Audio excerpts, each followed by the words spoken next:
Selamat pagi Azid. Selamat pagi Jimmy.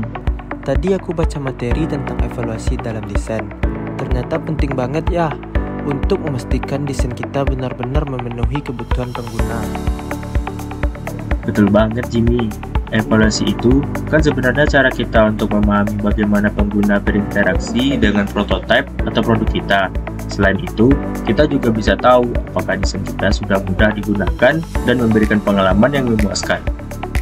Aku juga baca kalau evaluasi itu nggak cuma soal bagus atau enggak, tapi mencakup banyak aspek. Contohnya, kapan evaluasi dilakukan, seperti evaluasi formatif saat pengembangan, atau sumatif pas produknya sudah selesai. Selain itu, lokasi evaluasi juga bisa berbeda-beda. Di laboratorium, kita bisa menguji aspek teknis. Sementara, di lingkungan nyata, kita lebih fokus ke interaksi pengguna dalam konteks sebenarnya. Kayak pengujian aplikasi game di rumah anak-anak. Menarik. Terus, aku lihat ada 3 jenis evaluasi. Bisa di lingkungan terkendali dengan pengguna, di lingkungan alami, atau bahkan melibatkan pengguna langsung. Yang terakhir itu seperti apa ya, Yazid? Biasanya itu menggunakan metode seperti evaluasi heuristik atau analisis kognitif.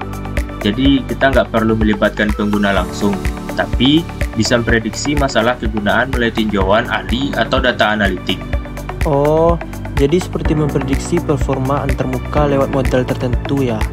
Kayaknya ini lebih cocok buat awal pengembangan desain. Ya, dan biasanya metode ini dikombinasikan dengan metode lain. Misalnya seperti uji lab, kita bisa lanjut dengan studi lapangan untuk memastikan hasilnya relevan di kondisi nyata. Ngomong-ngomong, kamu pernah dengar tentang evaluasi oportunistik nggak? Apa sih evaluasi oportunistik itu? Itu lebih ke evaluasi informal yang dilakukan di awal proses desain. Misalnya buat ngecek apakah ide kita layak atau validasi cepat sebelum masuk ke tahap prototipe lebih serius. Wah, keren ya. Tapi aku juga sempat baca kalau evaluasi ini harus mempertimbangkan hal etika seperti persetujuan peserta dan privasi data mereka. Itu sangat penting gini. Kita harus memastikan semua peserta yang tahu hak-hak mereka dan data yang kita ambil hanya digunakan sesuai izin mereka. Selain itu, kita juga perlu hati-hati soal bias, biar evaluasinya valid dan bisa dipercaya. Setuju banget ya Zid. Dengan pendekatan yang baik, hasil evaluasi bisa sangat membantu kita dalam membuat desain yang lebih baik dan relevan. Tepat sekali. Jadi, kapan kita mulai evaluasi buat proyek kita?